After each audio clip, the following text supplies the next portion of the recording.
and at least refresh you, with some of the, concepts in the form. So we have the broadsword in the hand. We're using the mirror. We're like this. We're opening the form. Grasp the sparrow's tail happens. So I'm going to do a lot of this toward the mirror so you can follow me from behind like I did with the last form. So that gives you the idea of what we call linear form, just to give you an idea of the side that's moving. So when we open the form, we'll end up like this, right? And then we switch to this side, and I go like that to the corner, but it actually goes to here. And then we go 1, 2, 3, 4, 5, 6, 7, 8, 9, 10, 1, 2, 3. Okay? So that's kind of how it should look if you're following from behind. Now, if we were doing this class live and I was running through the sequence, you would be behind me following me, and then it would be a lot easier to track. So once we get into this position, okay, so that would be after we go to this, and we would be ending up here, right? So we're here, and I go to this corner, 1, 2, 3, 4, 5, 6, 7, 8, 9, 10, 1, 2, 3, and 4. Okay, and then I would go up like that and switch feet. So if I went up like this, you would see from behind, I would go like this. Okay, now you see that movement, and then once I hit that position, then I could chop into this position. Okay, so let's kind of review it now in that the original space. So I would go like this, 1, 2, 3, 4, grasp the sparrow's tail. So it would look like this, grasp the sparrow's tail, and then I would turn, face here. So that's where it leaves me, here. And then I sit back, I do my first movement, 1, 2, 3, 4, 5. Mind you, all this is happening in this corner, right? So you're following me from behind. We end up here. I turn, I poke to this direction, and then I end up in this corner. I turn 180 degrees, I switch, and I'm here. Now when I'm here, I turn, I poke, and I go over the top. Okay? So if I'm there, if I turn, I go over the head, I poke down, I step through center, and I chop down like this, and I'm here. 1, 2, 3. Okay? So all I'm doing is superimposing from this position. I kick up, I flip my sword, and I poke down. By stepping up, then I go like this, and I pass through center, I drop it into that corner, and then I'm here. I switch feet, I'm here. Then I would slice around, turn, and then I would do this. So what I'm doing is slicing around, come over like this, sit back, poke, 1, 2. And then if I turn again, I would be in this forward position. Okay. Now if I turn, I'm in that forward position, then I step up. Okay. I'm in that forward position. I sit back and I push forward. I turn over the top. I come up like this and I sit back. I turn, 1, 2, 3. And I slice again. And I end up here. I poke. So if I poke here, I go over the top. I come under. I come over. 1, 2, 3, 4. I sit back. I switch, shift my weight, and I'm here. Now once I do this, I'm going to turn towards you. I'm like this. 1, 2, 3, 4, 5. Okay? So once I'm here, I sit back, I turn. 1, 2, 3, 4, 5, 6. See what happens? I go 1,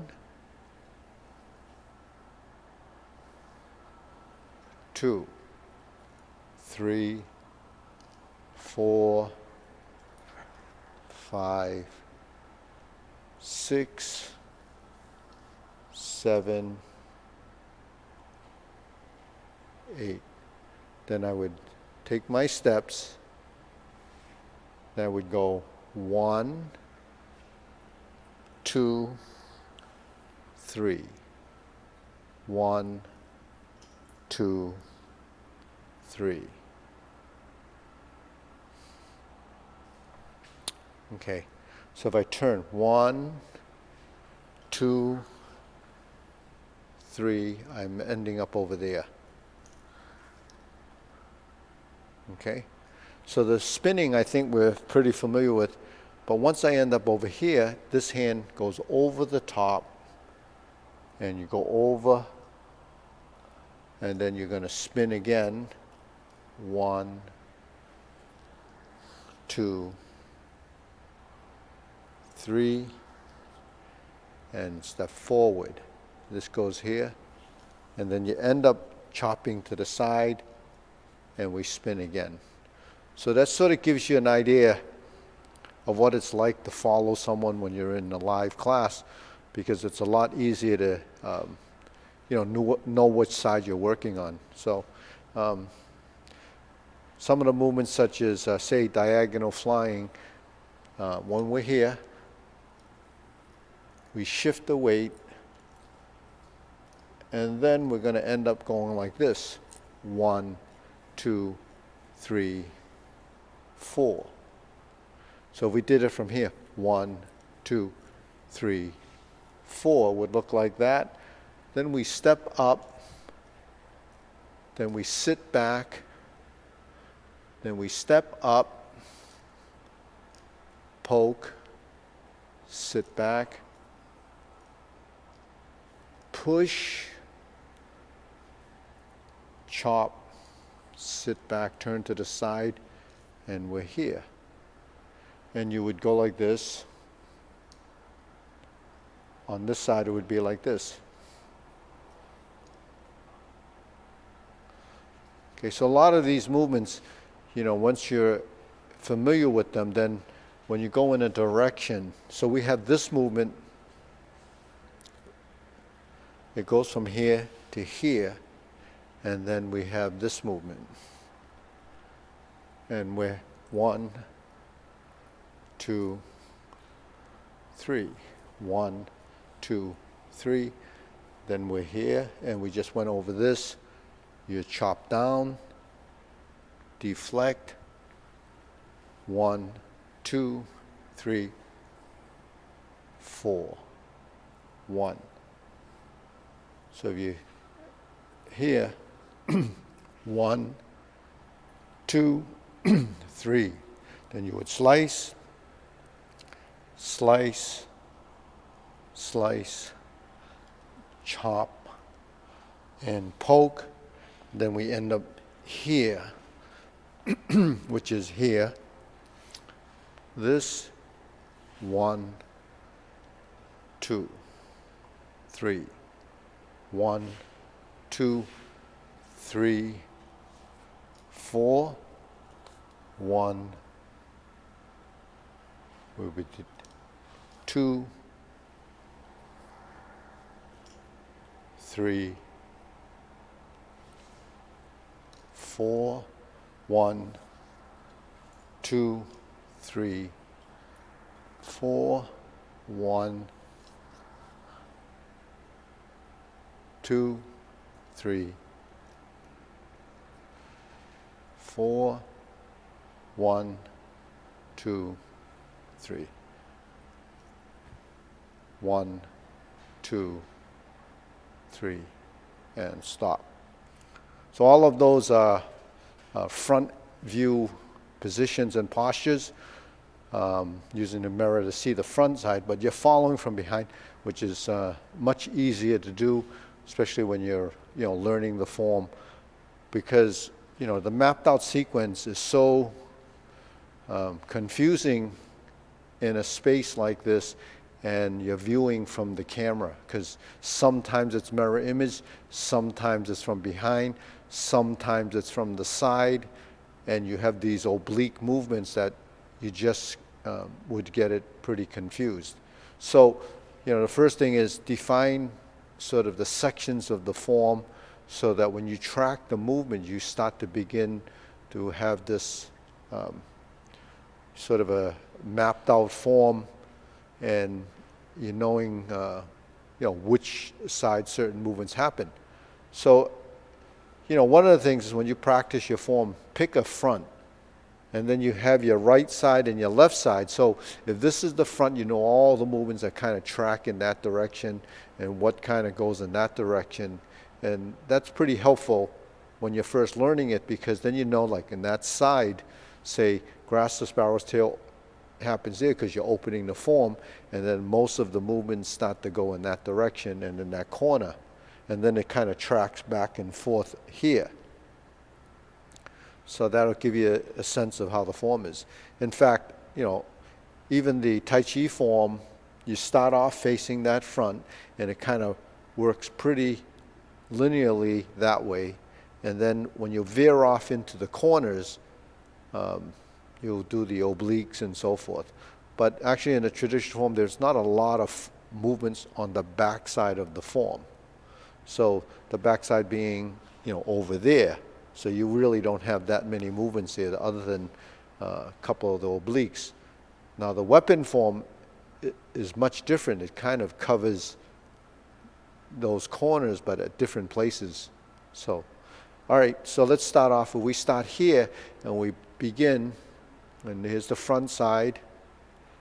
We press forward and back and turn. You grasp the sparrow's tail and you push forward, turning and completing this movement, switching to the right side grab, or you grip the sword on the right. 1. So we just did this to the front.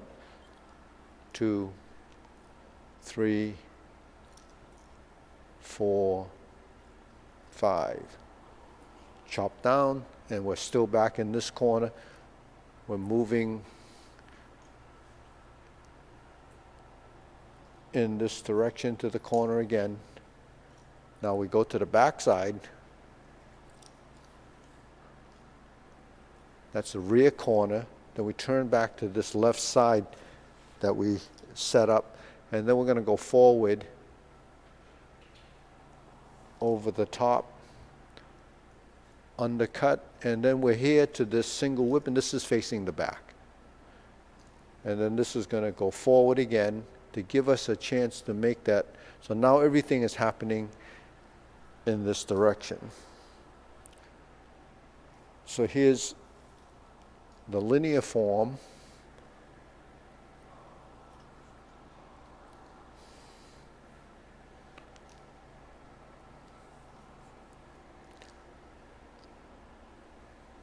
Here's a small jump or small hop. And we end up going in this direction. So still going parallel to the mirror. So now we're here. We go in this direction. Now we start to change. We turn, we face the front, then we face the back.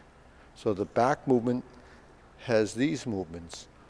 1, 2, 3, face the same side to the left of that front center, and then we're here, and I'm back to the back. I poke down. Now I'm going to go this direction. Now I'm heading toward the right, the side that we did grasp the sparrow's tail. 1, 2, 3, and then we're here again, and this is going through the motion in this linear direction again.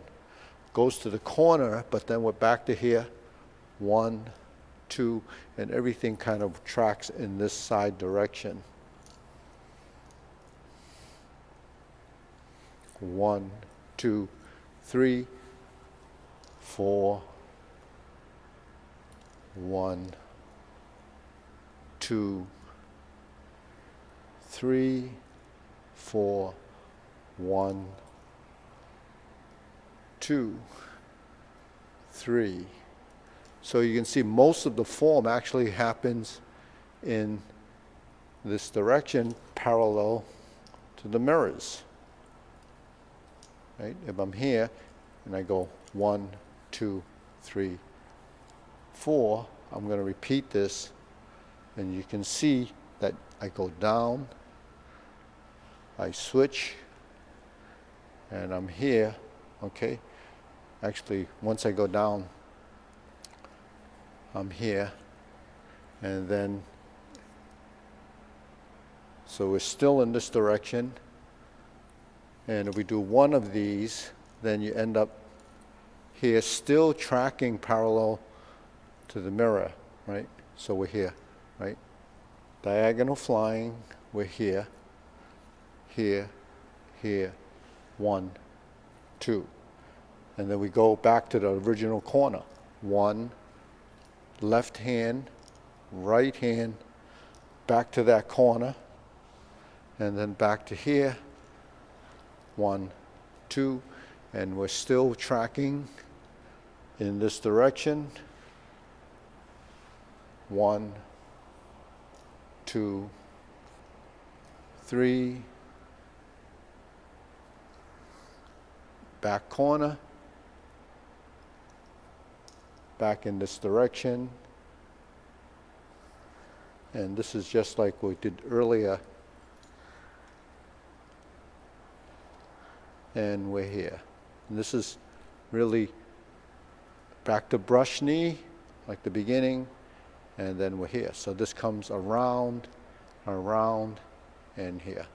Okay. So when we're here, the second time, and then we go like this, the sword just sits there, you turn like this, and you're like this. Then you step up and poke. Then you're going to go to your corners. 1, 2, 3, 4, 5, 6. So if we're 5, it'll be 6.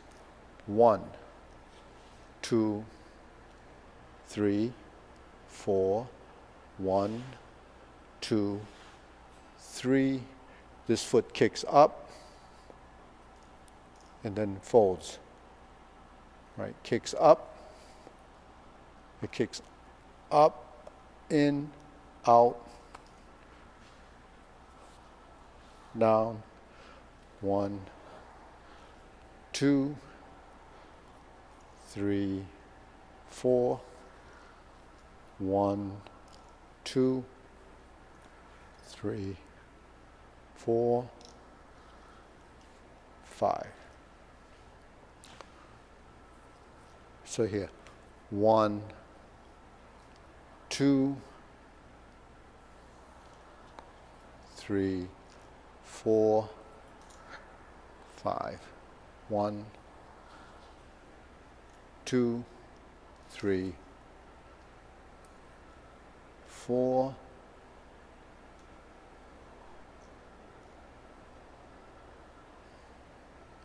And so that's all the pieces, somewhat with the mirror image and following from the back. You know, hopefully that was helpful. I don't see what time it is. Yeah. So we have about 7-8 minutes. So any questions? Anybody want to chime in to see what we need as a question or an answer?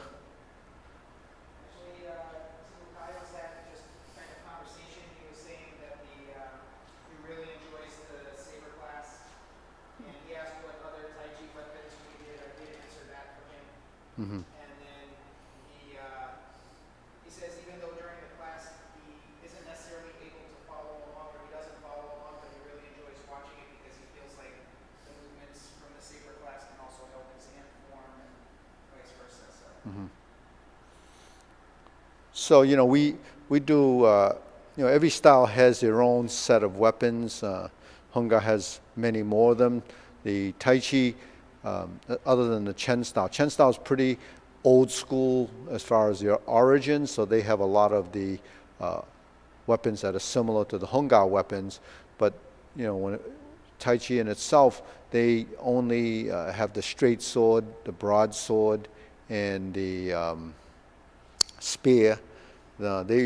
Some styles have a stick. Some people have adopted a short stick. Other than that, we do have a double sword form that I had choreographed based on this sword form. It has a lot more intricate flowers in it, but I would say the Tai Chi sword forms are much more complicated than some of the Kung Fu forms that go through some of the sequences that they have, simply because the Tai Chi form, especially the straight sword form, is not very redundant. Now this sword form, as long as it is, there's a lot of common movements, such as, when we push forward and we go over the top and we go undercut and we sit or we turn like this. That happens a couple of times. When you begin the form, in fact, that series of movements is really the same motions. But then directionally and versatility of the blade movements, I would say the Tai Chi broadsword is much more complicated than a typical external broadsword form, because of the complexity and the transitions. Because actually a lot of the northern styles have some of these movements as well, so that Tai Chi is actually borderline northern in some respect, but then has foundation like in the leg work, like the southern style. So it is a little bit more versatile in that way. But the complexity of movement, something that's like this.